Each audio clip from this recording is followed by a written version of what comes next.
બાપા સીતારામ વાલા મિત્રો, આજે તમને બગડેશ્વર મહાદેવના દર્શન કરાવું છું, જે સ્વયં બાપા બજરંગદાસે એક શિવલિંગની સ્થાપના કરી હતી ને એક કરેલી હતી આપણા બગદાલમ ઋષિ. આપ જોઈ શકો છો, આ બગદાલમ ઋષિએ શિવલિંગની સ્થાપના કરી હતી. એની બાજુમાં જે નાનું દેખાય છે આપણા બાપા બજરંગદાસે કરેલી હતી. આ એ જ પરમેશ્વર, 5 પરમેશ્વર જગ્યા છે, જ્યાં બગડેશ્વર મહાદેવ છે, બગદાલમ ઋષિ છે, બગડ નદી છે, બગદાણા ગામ અને બાપા બજરંગદાસ. આ જગ્યા છે જ્યાં બાપા વર્ષો સુધી અહીંયા રહ્યા હતા. એવી જગ્યાના તમને દર્શન કરાવું છું.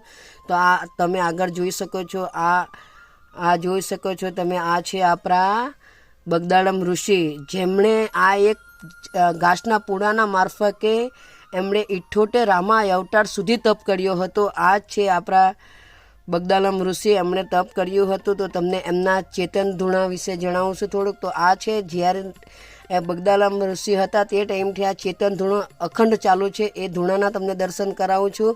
ને આ આપ જોઈ શકો છો, એ ધૂણો હજુ બી અખંડ છે. ને બીજું કે જો આ જે અહીંયા બાપા બજરંગદાસ પર રહ્યા હતા, બગદાલમ ઋષિ પછી આ બાપા બજરંગદાસનું સ્થાન હતું. થોડા ટાઈમ માટે બાપા બજરંગદાસ પર અહીંયા રહ્યા હતા.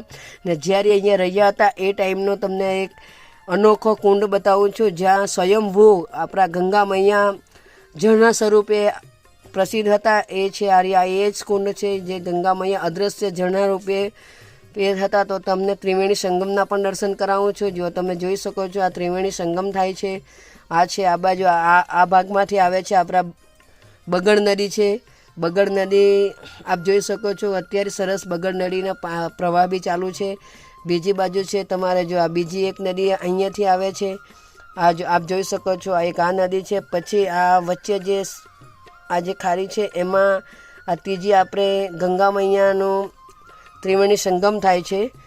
જો જોઈ શકો છો. પછી આપણે આ જોઈ શકો છો, આપણા કાળ ભૈરવ દાદા, જે બાપા બજરંગદાસને પ્રસન્ન થયેલા એવા કાળ ભૈરવ દાદાના તમે દર્શન કરી લો વાલા મારા મિત્રો. એકવાર બાપા બજરંગદાસ લખવાનું ભૂલતા નહીં, મહેરબાની કરજો મારા વાલાઓ. આ બાપા બજરંગદાસ બધાનું મનોકામના પૂરી કરે. જય શ્રી બાપા બજરંગદાસ.